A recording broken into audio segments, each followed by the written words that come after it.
If everybody wants to take a seat, we're going to get started here.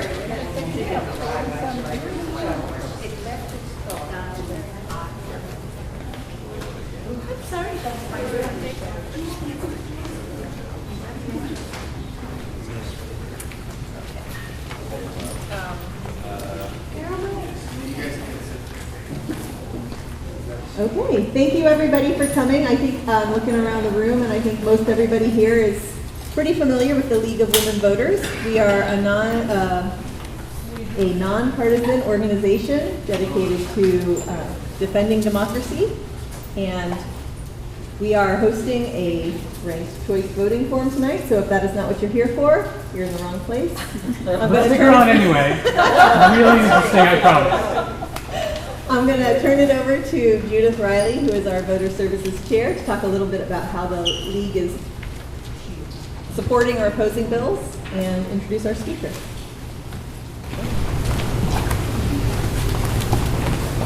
I'm Judith Riley. I'm the Voter Services and Civic Engagement Chair for LWV Salem. And we are bringing you the speaker who I'll introduce in a moment as part of learning about overall the program of the League of Women Voters in support of improving elections and voting in the Commonwealth. I just wanted to very briefly tell you some of the areas that the League is supporting legislation in. The League supports election day registration, expanding early voting, strengthening the law requiring audits of random precincts to keep our elections safe. It also is supporting a law that would allow campaign funds to be used for child care and allow no excuse absentee voting. One of the things the League is in support of, which you're going to hear discussed tonight, is ranked choice voting. And although the League already supports it after research into how it will improve elections and voting, we want this to be very open. We want you to ask any questions you have when we get to that point of the program. And without further ado, I would like to introduce Joel Paul, who is the chapter lead of Voter Choice Massachusetts, the Cape and Islands chapter. Voter Choice Massachusetts is an organization that is devoted to this issue, so we brought you an expert speaker. And without further ado, Joel.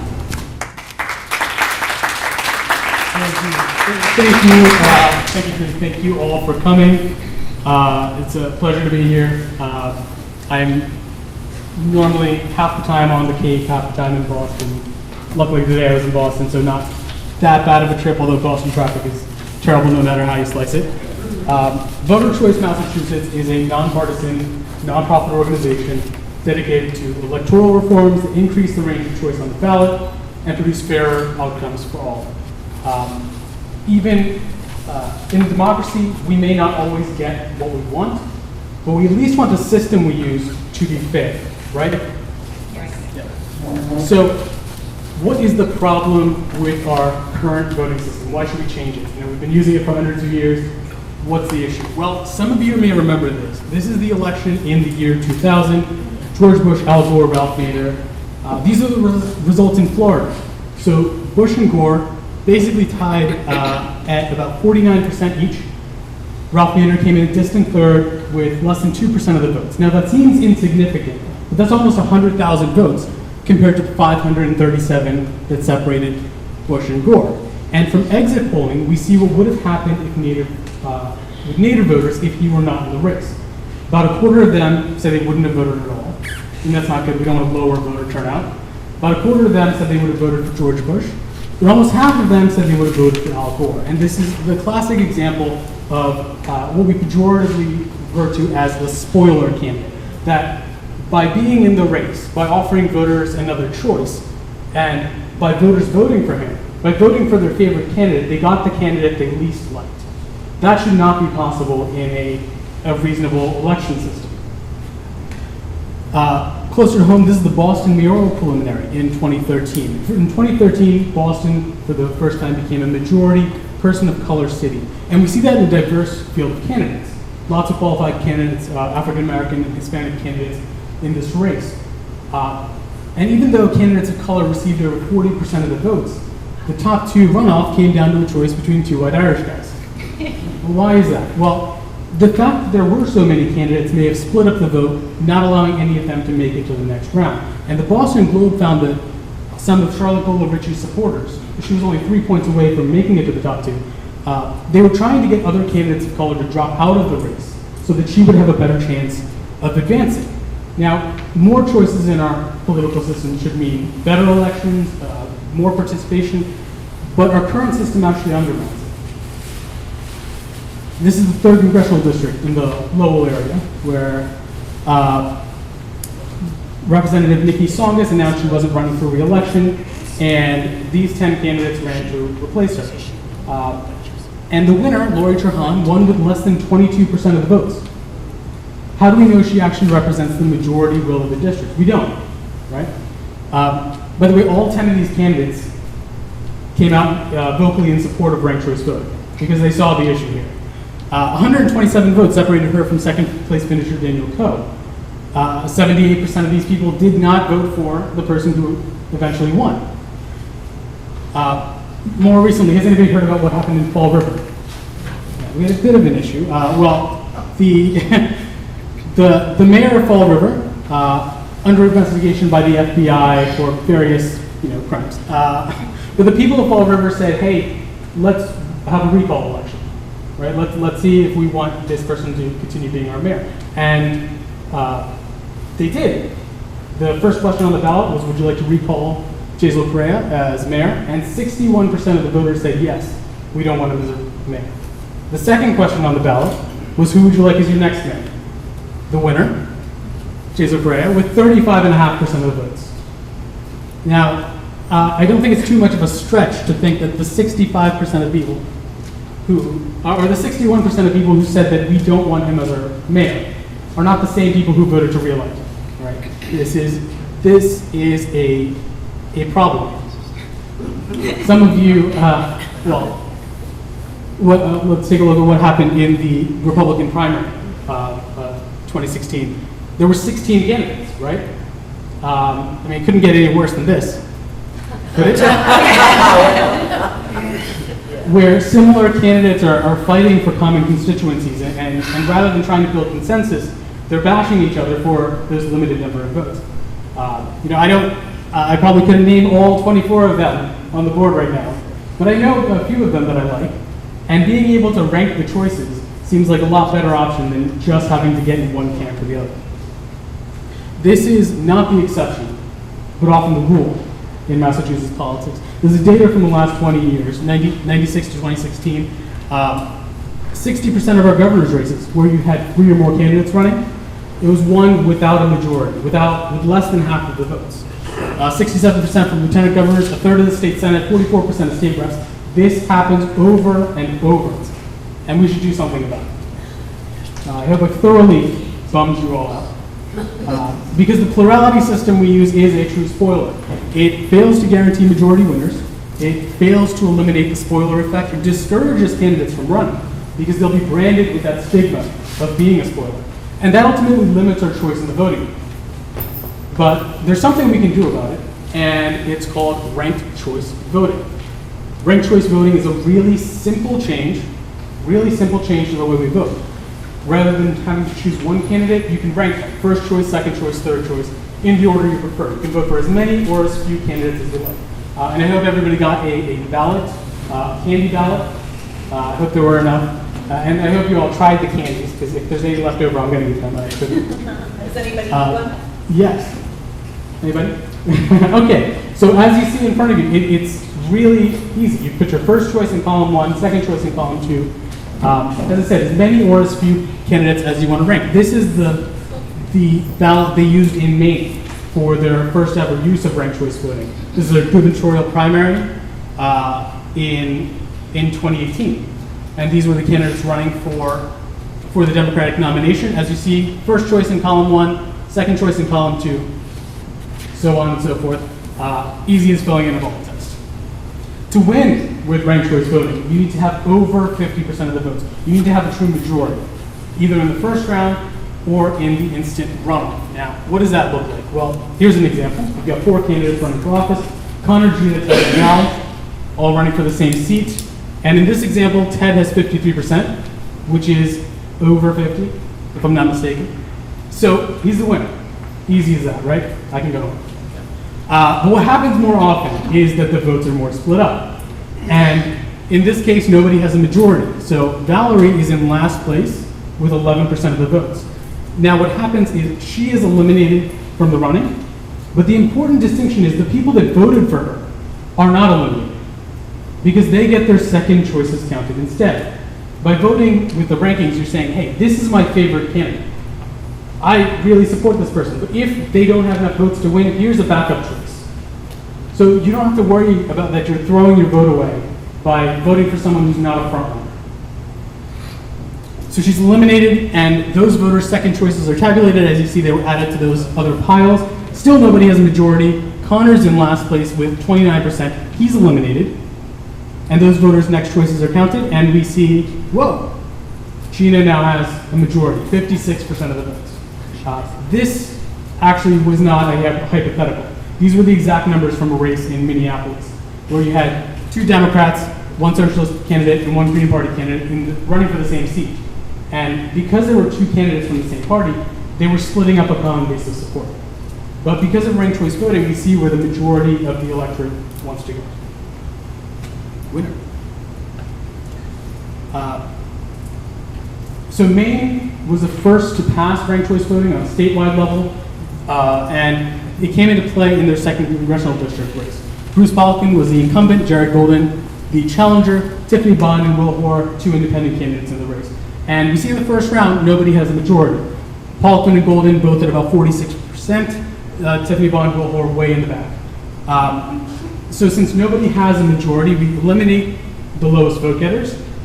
And we see by almost a 2-to-1 margin, they prefer Jared Golden over Bruce Poliquin, bringing him over 50%. Now, this doesn't help one party or the other. There are plenty of examples where it would go the other way. There are libertarian candidates who often prevent the Republican candidate from winning. In the 2010 gubernatorial election, I believe, where Deval Patrick won, there was an independent who was likely pulling votes away from Charlie Baker. So this is a nonpartisan reform. It just makes sure whoever wins the election has a majority of the support. In municipalities that use the top 2 runoff system, you have nonpartisan preliminary and a top 2 runoff, you can actually do away with the need for 2 separate elections and have 1 ranked choice election instead. With the top 2 runoff system, you have low voter turnout in both elections. Cities that have switched over to this have seen an increase in voter turnout, no increase in voter error. So you save a lot of money on the local level and you get more voter participation. Has anybody gone campaigning for a candidate? Done door knocking before? Yes, most of you. Yes. This may sound familiar. What do you do if there's an opponent sign on the lawn? Ignore the house, talk to somebody who might actually vote for you, right? Don't waste your time. Well, with ranked choice voting, that's not the case because you can still get their second choice votes. So you can go, instead of getting a frowny face and walking away, you can go up to the door and say, hey, I see you're voting for my opponent in this race. That's great. Because this is where we agree. This is where we have common ground. If I can't get your first choice vote, can I count on you for your second choice vote? See, it really changes the dynamics of the campaign. Ranked choice voting is a real, practical solution. It eliminates spoilers and vote splitting. It encourages more people to run, curbs negative campaigning, gives voters more voice and more choice. It can transform politics in Massachusetts. Now, I want to go on to how we're actually going to make this happen, but before that, I'll open it up to some questions. 1 second, got the microphone here. This button. Cool. Hi, I just wondered how you said it curbs negative campaigning. How does it do that? Yes, so right now in our election system, so the question was about negative campaigning. How does it curb negative campaigning? Right now in our elections, if I can't get you to vote for me, I can at least try to convince you that your candidate is terrible and you shouldn't vote for them either, right? But by having the possibility of getting second choice votes, candidates focus more on issues and on areas to build consensus. And we've seen this in data from places that have implemented ranked choice voting, where they see a lot less negativity in their campaigning, a lot more issues-oriented campaigns. I wondered how many, if it's always the bottom vote getter who is eliminated, just one person eliminated, or, because in one you showed that there were two who had a very low percentage of. Yes, so this is a question I get all the time. So in this case, if you have multiple candidates that have, single-digit totals and a few others that are way in the lead, then if it's mathematically impossible well, let me actually show this exact example. If we eliminated one at a time, so Will Hoare was eliminated first, and all of his votes went to Tiffany Bond, she would still be the next person eliminated. So it doesn't really matter whether you eliminate one or both in that instance. It mathematically works out the same. And the other question was, how do you do the rounds? Do people have to, are they done automatically, so you just have one trip to the polling place, or do you have to? Yeah, so that's the thing. So this is exactly like holding a runoff election, as you're describing. But instead of going back to the polling place, we already know who your second choice is because you've ranked them. So your ballot is saying, if my first choice vote does not have enough, it is eliminated, then my second choice vote becomes my one and only vote. And that process goes through until your ballot is exhausted. Let's say you only selected, if you only selected Tiffany Bond and Will Hoare, then once those are eliminated, then your ballot would be considered exhausted. Next question? Yes. So I guess my question is just kind of around the process too. So round one, you're just looking at everybody's first choice. Yes. And then in round two, you're only looking at the eliminated candidate's second choice. Exactly, yes. Okay. So your first choice vote is your one and only vote, unless that candidate is eliminated. Yes. Can I get one more question? Okay. So Maine has this already, and Minnesota as well? Yeah, so there's a few, Maine is the first to implement it on a statewide level, but about a dozen cities around the country do it, and I'll talk more about that in a bit. Can you track it? It seems reasonable to see that with respect to 4 or 5 candidates, but I'm noticing that we're getting 20 or 25 candidates. That's a long time for each person to fill that piece of paper up. Do you think there's going to be some backup in the electoral process? No, well, even if everybody voted for all 25, with when the ballots are scanned, they can be run very, very quickly. No, I'm talking about the But people you standing just around mark waiting to 25. vote. What's that? People standing around waiting. Oh. The line outside. Okay, yeah, I see. Well, we are actually actively in talks with Secretary Galvin's office in terms of the logistics on how to do this. Some places have, rather than allowing you to vote for all 25, have put in the option for like a top 5. But I mean, that's really up to the Secretary of State in terms of implementation. Yeah. But you don't have to vote for all 25. Exactly, you don't have to vote. I mean, I could not, rank all 25. I have no idea the policy position. Most people would probably just vote for the top 3 or 4. Yeah, we see. I mean, usually once you get to 10, it's very few people vote anything near that. Yeah. Yes. Hi, I've actually done a little bit of research, and I'm not opposing it anymore, but I would like to point out that there have been elections with many candidates, and one in particular stood out to me. One is the mayor in San Francisco. I think there were 11 candidates, and they didn't get a clear majority until they were way down like the 8th or 9th. A lot of people, I think 1/3 of the voters did not fill out every part of that ballot. They didn't know how to rank everybody. And so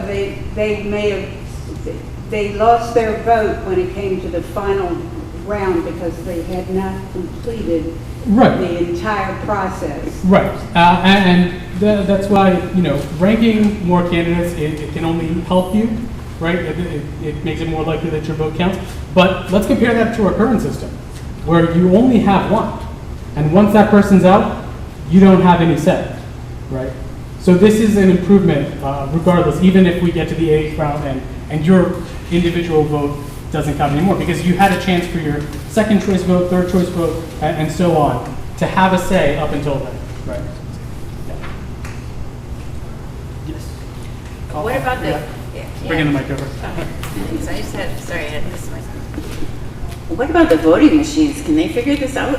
Yes, great question. So the voting machines that we use in Massachusetts, most of them are capable of handling ranked ballots. However, the Secretary of State was planning on updating them all over the next few years anyway. So the few towns that don't have it will be getting compatible machines. Yes. Two things. If everybody has filled out their ballot, or if you haven't, fill it out now, and then pass it towards the center, and then we'll collect them, and I'll do the vote count live so you can see how it works, okay? Number two, if you like what you've heard, or you want to learn more and you're not sure, but I mean, who could be at this point? Put your information down on these sign-up sheets. Over here. If you fill in this information, I promise we won't sell it to anybody, but this is to get involved in the campaign, or if you want to learn more. So if you want some more information about what we're doing and how you can help, put your information down. If you are interested in volunteering with us or donating to the organization, you can check the last two boxes at the end. Okay, and then I'll reach out to you. If you put your phone number, especially if you are interested in volunteering, that really helps us reach out. Any other questions? A couple questions in the back. What is the process for making this change? The process for making this change. I'm going to get right to that. Any other questions? If the voter ranks like Twizzlers across the board for every single preference, what does that do for the ballot? Well, if they vote for the same candidate for the first, second, third choice all the way across, well, when that first candidate is eliminated, then that same candidate is eliminated for all their other choices. So it doesn't help your candidate in any way to pull a vote. Yep. One more? No? You got it.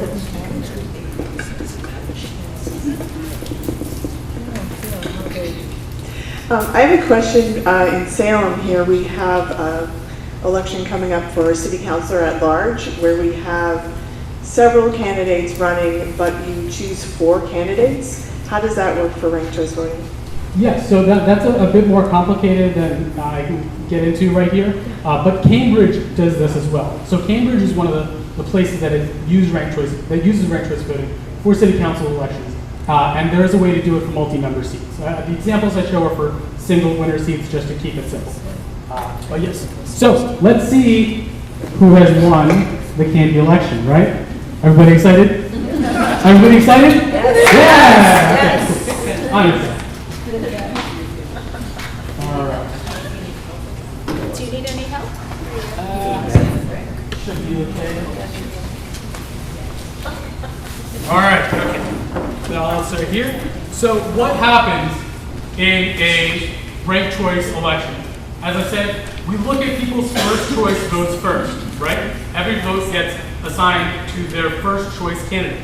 So first choice on this ballot, Lifesavers, Kit Kats, Lifesavers, Twizzlers, Kit Kats, Kit Kats, Kit Kats, Kit Kats.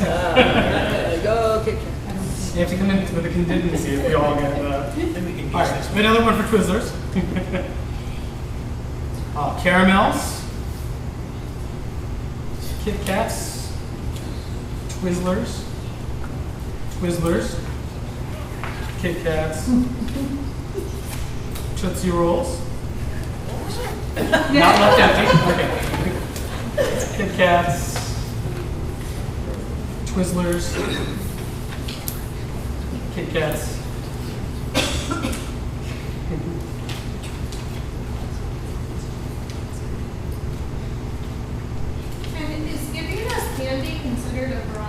I think it's below the federal election limits, but nobody outside this room will ever know, right?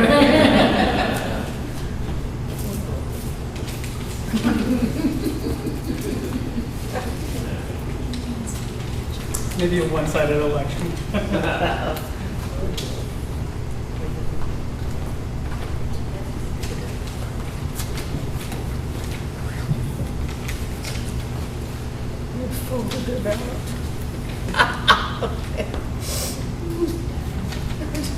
All right, we have 1, 2, 3, 4, 5, 6, 7, 8, 9, 10, 11, 12, 13, 14, 15, 16, 17, 18, 19, 20, 21, 22, 23, 24, 25, 26, 27, 28, 29, 30 ballots, right?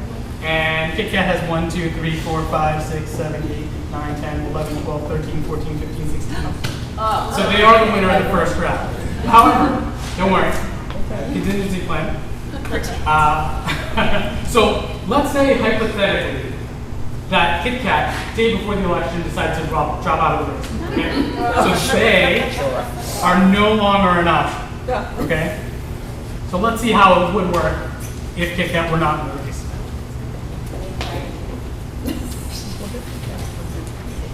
So I'm counting the second choices on these ballots instead, just to make it fit work. And there is a program to do this, so you don't have people standing there and... Well, in a regular election, Kit Kat would be the winner. So. but to sort them, there's the machine can scan it. Yeah. It'll spit out the result almost immediately.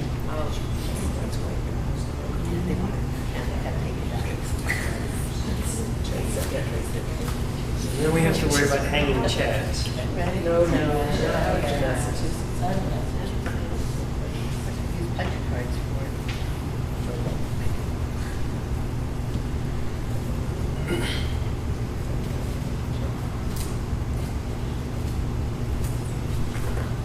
All right, this is a lot more interesting now. Okay, 1, 2, 3, 4, 5, 6, 7, 8. 1, 2, 3, 4, 5, 6, 7. 1, 2, 3, 4, 5, 6, 7, 8. 1, 2, 3, 4, 5, 6, 7. Okay, so we've got two candidates with 7 votes each. I'm just going to eliminate one of them just for simplicity. But okay, so Tootsie Rolls are eliminated. Let's see where those next choice votes go. How many how many ballots do we have? 30. So you need 15 to win. So one vote goes to caramels, next vote goes to caramels, caramels, caramels, caramels.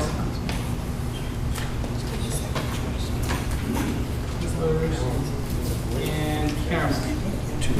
2, 3, 4, 5, 6, 7, 8, 9, 10, 11, 12, 13, 14. Oh, 2 votes shy. Okay, so last place right now is what's this? Lifesavers. All right, so we've got 1, 2, 3, 4, 5, 6, 7, 8, 9 votes for Twizzlers. 1, 2, 3, 4, 5, 6, 7, 8, 9, 10, 11, 12, 13, 14 votes for caramels. Okay, so we're eliminating Lifesavers since they're in last place. Next choice on here is caramels. Yeah, now you're on the third. You're on third choice. Yeah. Yes.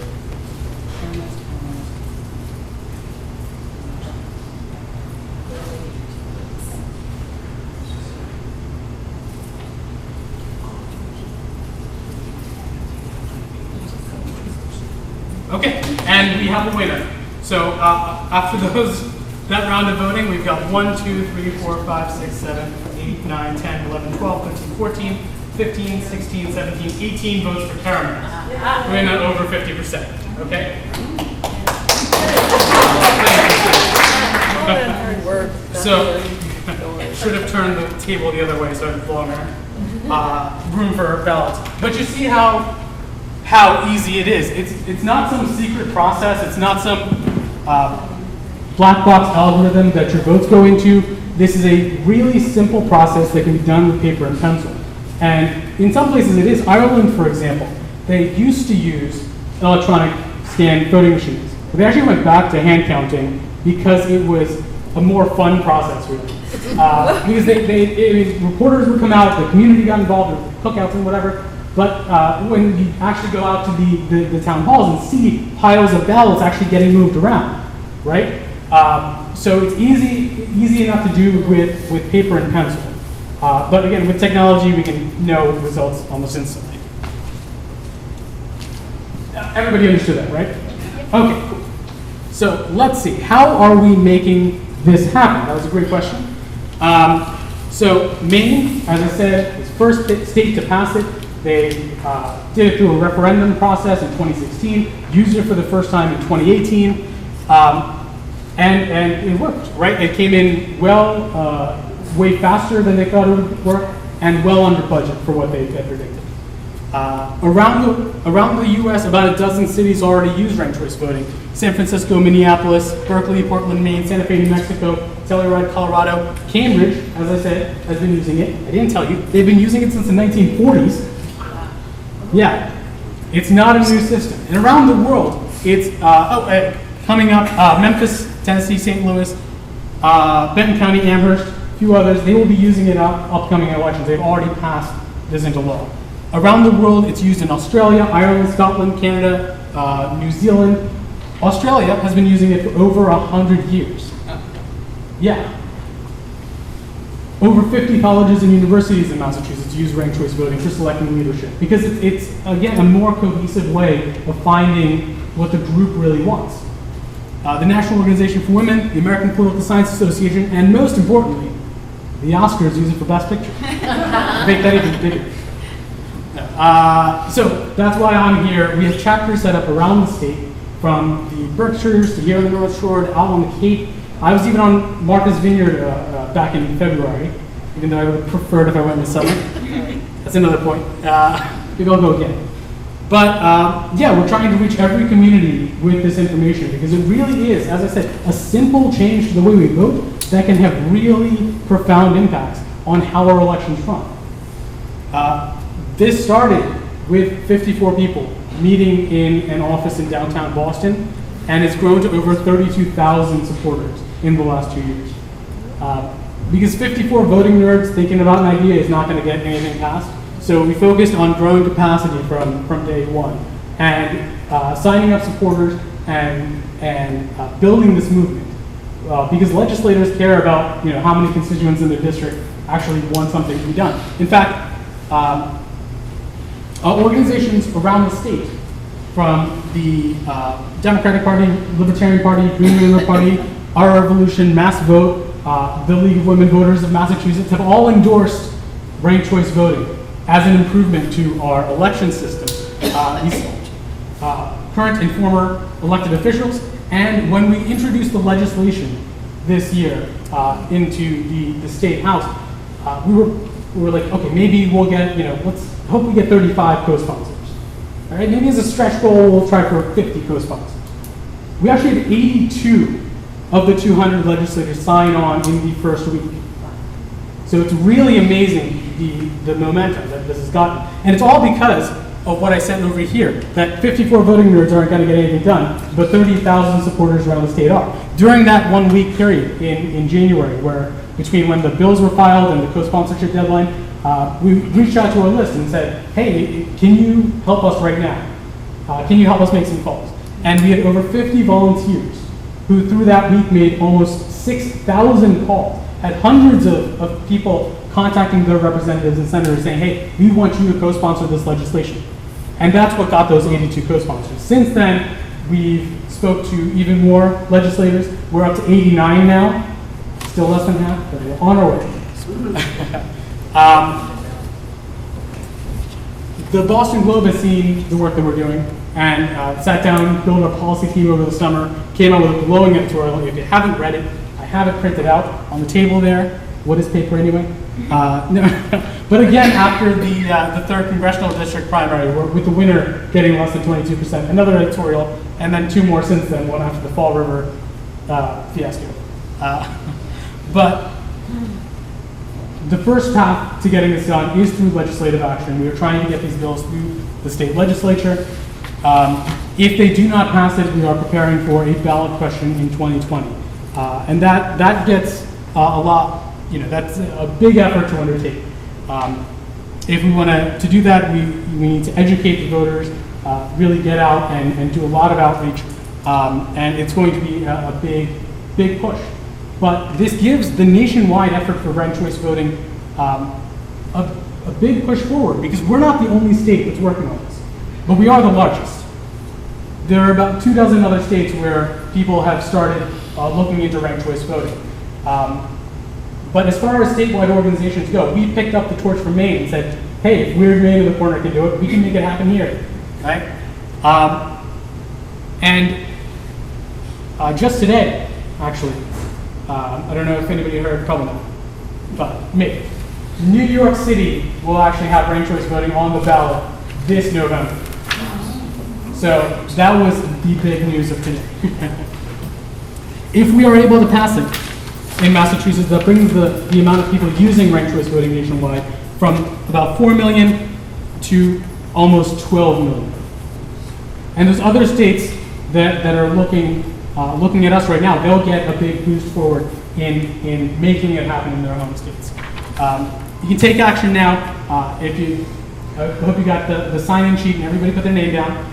But if you haven't, definitely sign up and at least put your information down to get more, to stay up to date with our campaign. But if you are interested in helping us make this happen, if you are interested in pushing this forward, check the volunteer box, and we will reach out to you and we'll find a way to get involved right from your community. There's tons of ways. You can help us with live outreach at events where we're signing up more supporters. Host a house party. That's a really fun way to get your friends involved. I think there's probably some regulations against serving alcoholic beverages in this building, but in your own home, there isn't. So we can have a whiskey election, a wine election, a beer election, whatever you want. And we'll come out and do the same thing.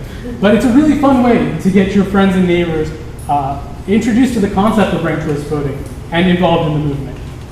Or if you want to help from home, we need a ton of help with phone banking right now. So if you have an hour free and you're like, hey, I can do something productive, you can hop on our website and hit join campaign. It'll connect calls right to your phone, and you can sign people up for actions all around the state. And definitely, we'll get you plugged in whatever way you're most comfortable with. Thank you very much. And I'll take any more questions. Yes, next one's coming around.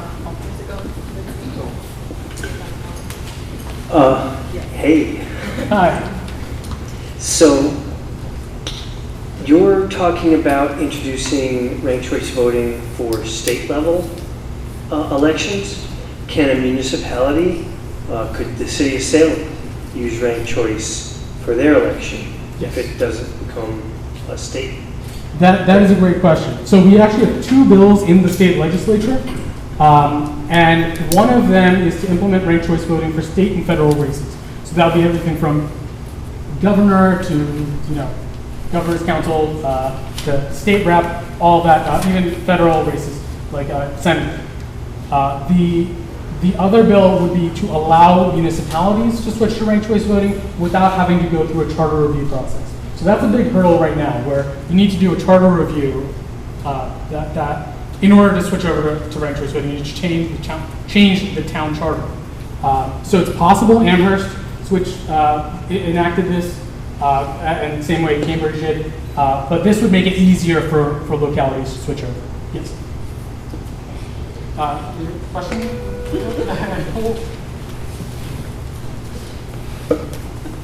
I'm supposed to be running the camera, but I have to ask it. So this is a very hypothetical question and maybe far in the future, but I'm more interested in hearing your thoughts on it. So let's say at some point the presidential election has ranked choice voting. How do you get past the electoral college, making everything null and void? Yeah, so the electoral college, that's something that is brought up often. This really wouldn't touch the electoral college. That's a separate issue. The one thing I will note, our current bills actually exclude the presidential general election from the races that ranked choice voting would be applied to. However, if this passes, this would go into effect in 2022. so we can always implement it for 2024. But the kind of worry is that if this were to, maybe if a third-party candidate won the electoral votes of a single state, what happens to no candidate gets over 270 electoral votes, what happens? It goes to the House of Representatives. With each state getting one vote. So that seems even more wildly undemocratic than our current system. So we just want to avoid that for the moment. There's a lot of great organizations that are working on the Electoral College issue. One of my favorite is Professor Lawrence Lessig, his organization Equal Citizens, which is fighting to require, not necessarily abolishing the Electoral College, but requiring states to award electors proportionally, because that's how it was originally intended. The first election was like that, but then states realized they had more power if it was winner take all, and it quickly spiraled from there. But if we had a federal law requiring states to award delegates proportionally, that would be one of the issues. But again, that's different, a different issue. You had a question? We had a question. We had a question on Facebook. Is ranked choice voting the same or different from a jungle primary like they have in California? Oh, great question. So I sometimes get this. So the jungle primary is the same as the top two runoff system, right? So it's just like the Boston mayoral race you saw, where you have all the candidates, regardless of party, going into one primary, and then the top two vote getters going on to the general election. The issue with that, and this is not the same thing, is it depends on how many candidates of each party are running in the primary. So if you have a race where there are 2 Democrats running and 5 Republicans, the Republican vote's going to be more split up, and those 2 Democrats are likely going to make it to the top 2 and no Republicans are. Even if the votes may be different if we look at it proportionally, right? So that actually causes more vote splitting where this solves the issue of more fractured voting where you have similar candidates. Yeah. And it wouldn't change the primary system, right? You're right, yeah. So our bills would not touch the primary system at all. The primaries would stay as they are today. This would just implement ranked choice voting for use in those primaries. There are several states on the West Coast, Washington and or Oregon, who have implemented this. Do you know what the results of that are? So not statewide.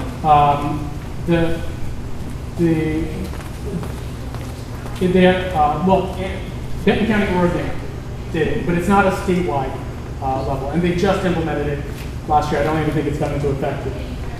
So they haven't used it. Maine was the first to do so statewide. Yes. So in Maine, when they voted to go for ranked choice voting, how did any polling show how Republicans fell and how Democrats fell on that vote? On voting for ranked choice voting? Yeah. I don't know. I don't have the exact numbers on that. I know it was approved by a referendum, actually twice, because it was approved in 2016, and then the legislature tried to repeal it. And so on the June primary last year, they had what they call a people's veto, where they put it back on the ballot for people to vote on again. And they passed it with an even bigger margin than they did the initial time. And that's really significant because these are people that were asked, would you like to use ranked choice voting after they had just used ranked choice voting, right? They used ranked choice voting in the primary, and then they were asked, would you like to keep using this? And they approved it by an even larger margin. But I don't know the specific party breakdowns. It might be interesting, especially if you're trying to sell it to conservatives, to say that Maine, a certain percentage of conservatives voted, which Maine is not a liberal state. Some of the municipalities that you cited, some of the organizations in Massachusetts that are behind this are more liberal or progressive, right? The Libertarian Party is fully supportive. Oh, the Libertarian is too. Yes. Okay, yeah. Well, it might be a good pitch, part of a pitch, if people knew that in Maine, Republicans were also voting for ranked choice. And this is a bipartisan effort. We have Democrats and Republicans who are co-sponsors or who have signaled support for our bills. I can say that now because we officially have two. I got 50% of the Republicans on board. But yeah, I mean, once the main issue, the primary issue, not the main, but the primary issue with support for this is really not understanding it. And we find that when we talk to people, actually explain how it works and address their concerns, and that's exactly why I'm here talking to you today, is most people, say, hey, this is a no-brainer, right? This doesn't really go. This isn't a partisan issue. This doesn't favor one party or the other. You just make sure whoever wins has a majority of the support. And on another note, John McCain actually was campaigning for ranked choice voting when they had this on in Alaska. I don't know if it was on a local level or exactly, but he actually recorded a call that was sent out for people to support the ranked choice voting initiative there.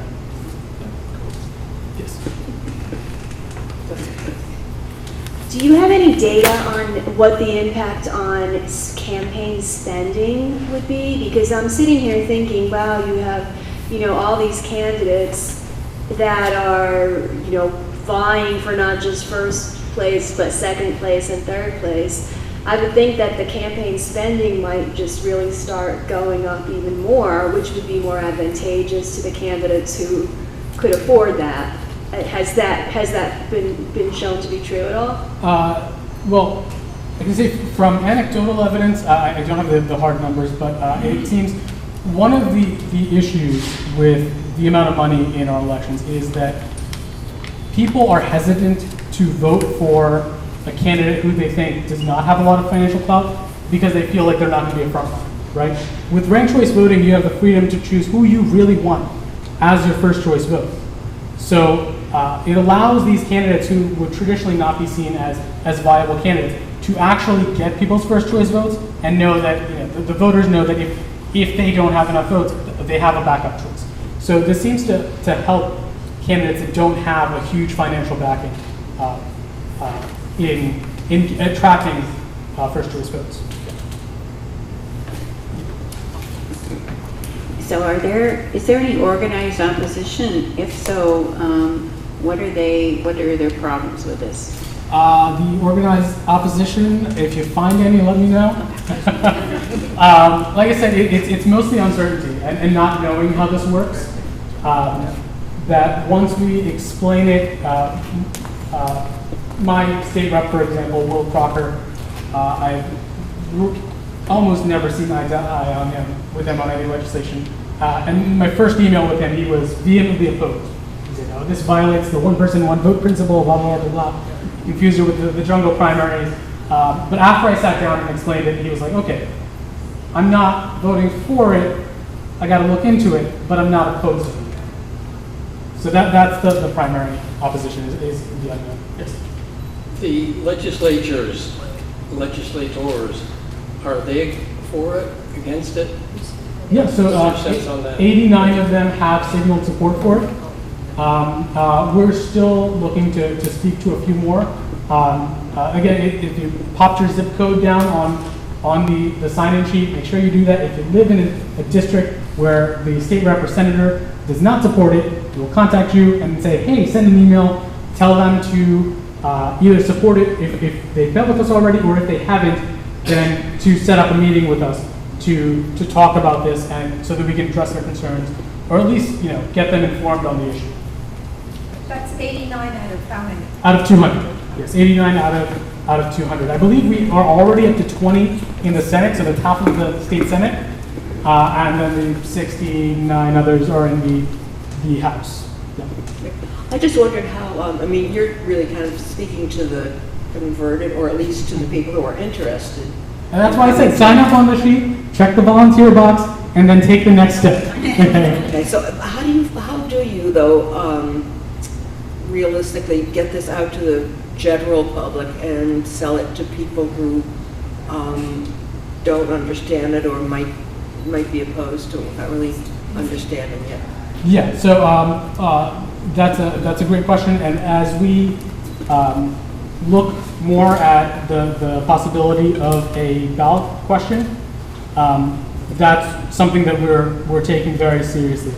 We actually just hired 2 staff full-time on our communications team, and they are seasoned pros. One's for digital communication, one has vast networks with a lot of the traditional press, and we are working very hard on creating a voter education campaign that really reaches every corner of the state. The bill for the RC ranked choice voting does not include the presidential primaries. And I wondered why that was excluded. It does include the primaries. It does. It includes the primaries. So it just excludes the presidential general election. But it would include. It's not on there. It does not have the presidential primaries next year on the bill. Oh no, not next year. No, because this is for implementation for the 2022 election. And that's because, I mean, in terms of logistics, talking to the Secretary of State, I mean, even if we were to get the bill passed, by the end of the year, just isn't enough time to get it up and running in time for the primaries, in time for these presidential primaries. I really wish we could. Like I said, I actually just counted today, and there's 6 of them I'd like to rank. I'm not saying who, I'm not saying what order. But it would be really great if I could, but unfortunately, logistically, it's just not possible. While I walk over here, how is the Secretary of Commonwealth? Is he in support? It's a great question. In fact, he one of the first tweets he sent out after he created a Twitter account, I think he discovered that Twitter existed after he got a strong primary challenger.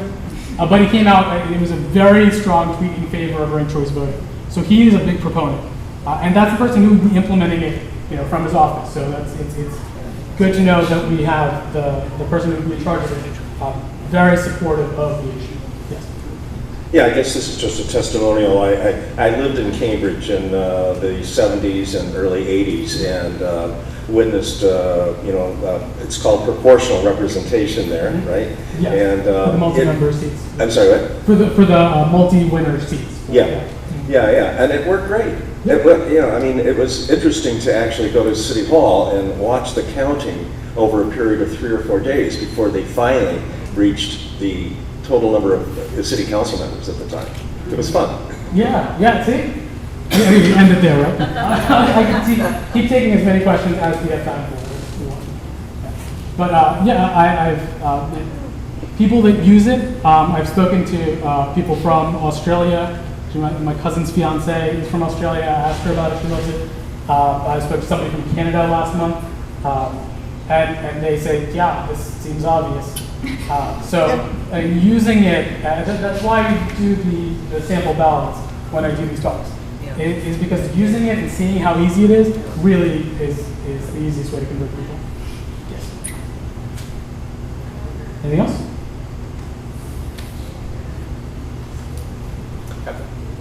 I can talk about my really cute son. He's 6 and likes chemistry. Have there been any court challenges to the results of any of these elections? Yes, so court challenges to ranked choice voting. Forgot to mention this, I usually do, but Bruce Poliquin notably peeved that he was slightly ahead in the first round votes and lost in the final round. Through as many challenges as he could, he tried to get an injunction to stop the count, to say it was unconstitutional, everything he could do to block it. And it's crazy to point out that a Trump-appointed judge actually threw out his case as having absolutely no merit. Because he was claiming it was unconstitutional. They were like, no, this clearly is not. So it was actually really good to have those challenges come really quickly and really forcefully down on one side of the issue, that this is a perfectly legitimate way of holding an election. Yes. Well, thank you all for coming. Again, I can't stress enough, jot your names down on the sign-in sheet, check the volunteer box, and we will get you plugged in with the local activities that are going on. I don't have off the top of my head when the next chapter meeting is in this area, but we do have them. And I look forward to talking to each of you. Thank you.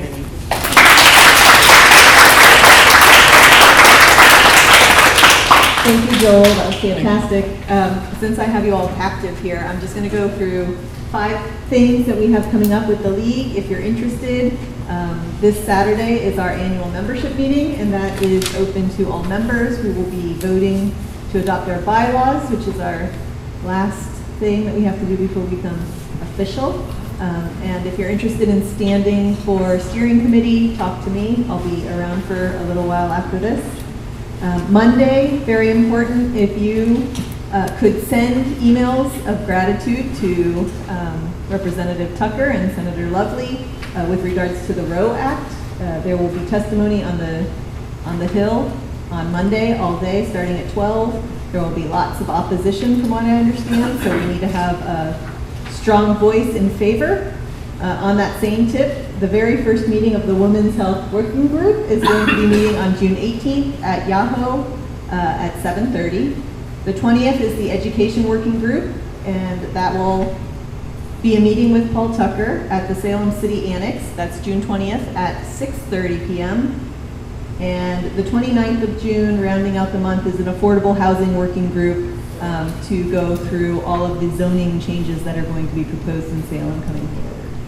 Oh, and that's at the Salem Teachers Union building on just off Jefferson Ave at 11 a.m. And over the summer, we will have plenty of opportunities for voter registration.